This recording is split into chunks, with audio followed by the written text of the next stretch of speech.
Morning, everyone. Today, I want to talk to you about the OPT productivity model. So, it is a Saturday morning, and it's all things productivity and mindset. And this is something I've made up actually, but it's quite good, and it's the first thing you should kind of tell yourself every day when you're working and in life, because it is the OPT or OPT, short for optimal productivity process. And what it stands for is outsource, progress, tasks. In that order. Really, really important you understand this. And I'll talk to you more about what each means in a second, because it's jumping straight into it today. No chit chat this morning. On a mission to get back for kids football. But anyway, it is what do most people do when they start work every day, or when they do every day in their daily life? They get up and they think, well, what have I got to do? And they crack on and do it. And then, what have I got to do? They might respond to emails, they might look at their messages, respond to those first. They might then, by the time they've responded to all the reactive stuff in the morning, probably lost an hour or so. And then they start looking at their to-do list, if they've got one. If not, it's in their head. And they start thinking, right, I better do that now. Or I better do this. So many people don't have a planned structure. Now, that's another topic altogether, about planning your day in advance. I'll talk to you about that in a separate episode. But it's amazing how many people don't even have that. But even the ones who do have that will still get things wrong, because they'll be busy fooled doing stuff constantly. And the thing that a lot of people do with task lists as well is they look for those quick wins, just to tick something off, just to make them feel like they're having a productive day. And that's all good and well, and it might give you a little positive lift, but you're not working in the most optimal way or optimum way of getting maximum productivity for your time invested. So that's where the OPT model comes in, and this is what it should remind you in this order every single day. Morning. So what I mean by that is you've got to try and get the best return on your time. And if you work in a business and you have people, a team around you, I strongly recommend moving towards that, because I always talk about the three things you need to systemize a business. Number one being systems and processes. Number two being people. Number three being data. But we're talking about number two here. So if you want to run a business, and the definition of a business is its ability to operate as an independent entity without the over-reliance on key personnel. So if you want to run a business, you need to follow that process. That's a different method, different exercise altogether, but it just highlights the importance of having people around you. So you do need to build a team within the financial constraints of your business. But then, so the first thing you do before you do anything when you start work in the morning, outsource. You look at everything you're doing, you think, what can I outsource? And you think, right, who can I outsource to? And even if you haven't got a team, okay, because you're just starting up, outsource to your power team. It might cost you. It might be that you have accounting things to set up or process, so outsource those to your accountant. It might be, so outsourcing is anybody but you. It might be that you haven't got a team, but you know what? Your wife, your girlfriend, your mum, your dad, whoever, you can rope in to help you out with a little bit of admin. Outsource to them, because what the principle behind this is, if you've outsourced first, then you're looking at those 8 hours a day, and if you do everything for the first 4 or 5 hours and think, I better outsource now, that's 5 hours worth of work where you've been producing output, but nobody else has. If you outsource first, and you at that same point 5 hours later, and you've outsourced to 3 different people, then there's those 3 people and you hammering through work. That's 4 of you producing output over those first 5 hours. So that's 4 times the productivity output you'll generate by outsourcing first. So it's just that idea of, if you're into investments or property investments, we always talk about return on investment, return on your money, making your money work as hard as you. This is return on time and getting as much back for the time you put in. So really, really important you kind of understand this. So outsource first. And when we say outsource, it's anybody but you, okay? So even if you haven't got an in-house team. There'll be people that you work with on a contracting basis in your business in some capacity. Look at the things you can outsource to them. The sooner you do that, the more output you'll get from a productivity stance. Number 2, progress. So what do we mean then? Once you've outsourced new stuff, you then look at stuff you've already outsourced and you progress that through to completion. So what I mean by that, that's when you start looking at your messages and reactive stuff, because it's highly likely, if you follow this model, that the stuff you've outsourced originally, you may have some messages coming in saying, oh, I've got a problem with this, or this is what I need to sort. So just some teething, tweaking little issues, completely normal, but don't respond to those first, whatever you do. Outsource first, then you progress. So then you go through your messages and stuff and respond to the questions and queries regarding the stuff you've already outsourced. So you're progressing stuff through. If you haven't got anything, great. What you do then is you check in with the people that you've outsourced work to, just find out how they're getting on. Just any issues, or is everything okay? You're still okay with the workload? La da da da da. Very quick video message or text message, just to send them a little how you getting on? Are there any issues? Anything I can help with?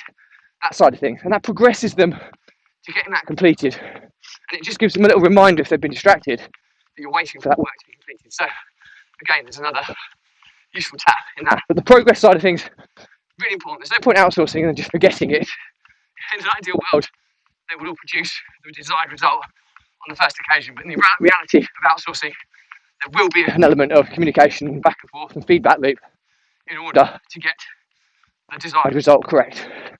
So that's number 2. And then the T in optimal productivity process is tasks. That's when you look at your own tasks. And when I talk about your own tasks, if you've listened to any of my previous blog episodes, we talk about prioritization mechanisms and how if you've got multiple businesses or multiple projects that you're working on, they need to have a prioritization structure and an order. And then the tasks within each project, you need to have a prioritization structure. Something like Eisenhower's prioritization matrix, which is important, urgent,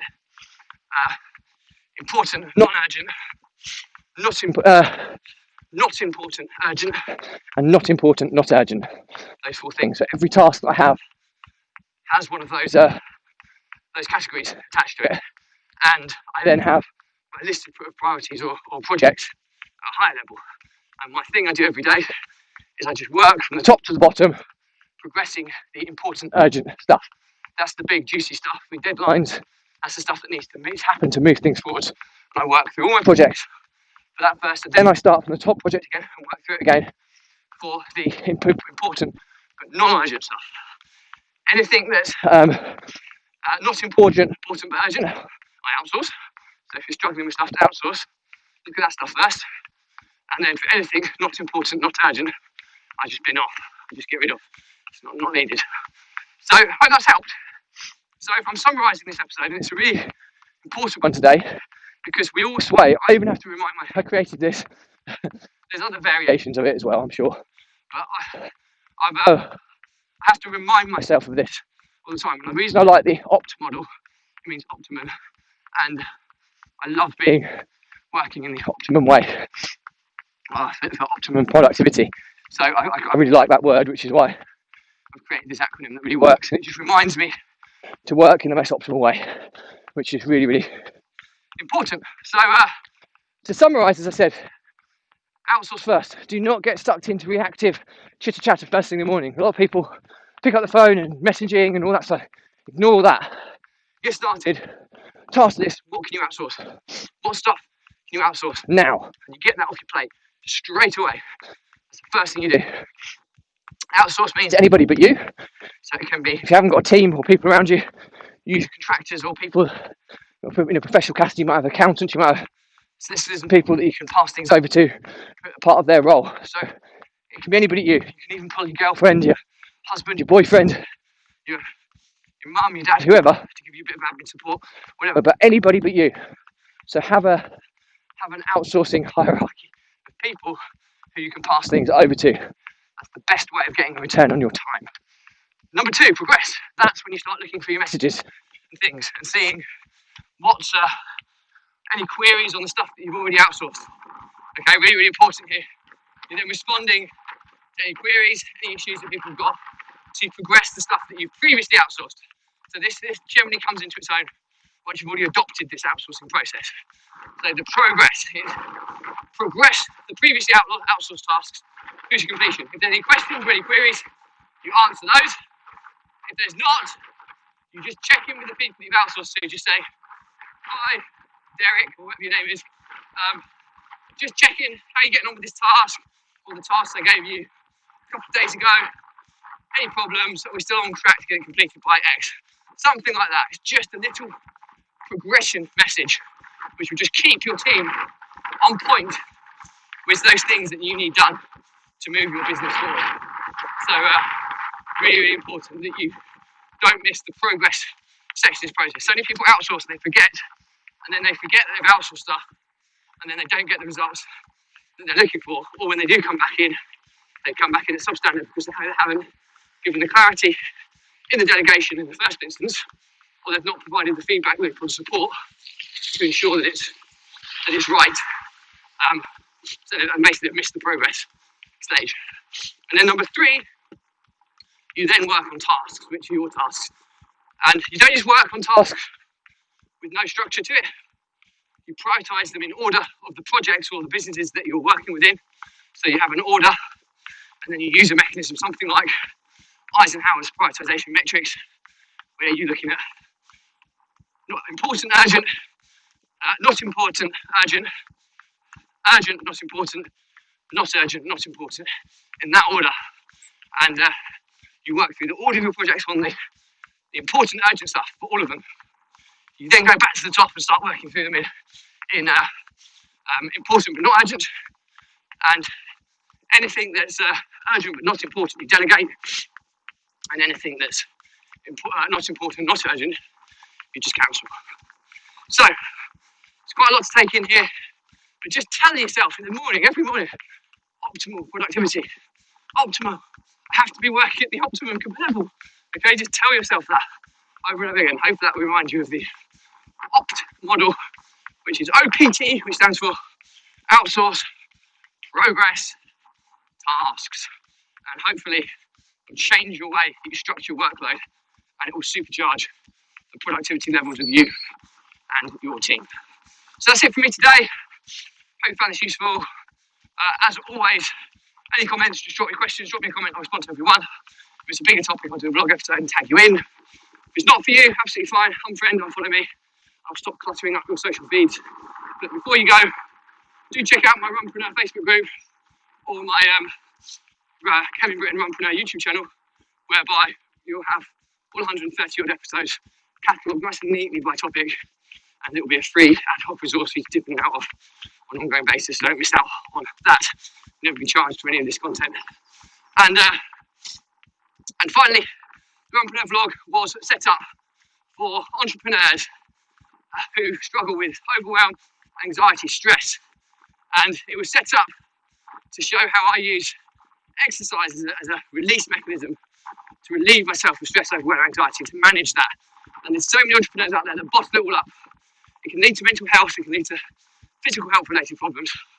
My passion is to help those of you in those positions. So please, if that's one of you out there, reach out, because there are plenty of us out there that we need to support, and that's myself included. So my message inbox is always open. It might be gatekeepered by a VA, but I will always be there to support as many of you as I possibly can. So please do not fear reaching out if you need it, of course. So that's it for me today. And as always, stay positive, stay happy, and I'll see you again tomorrow. Bye.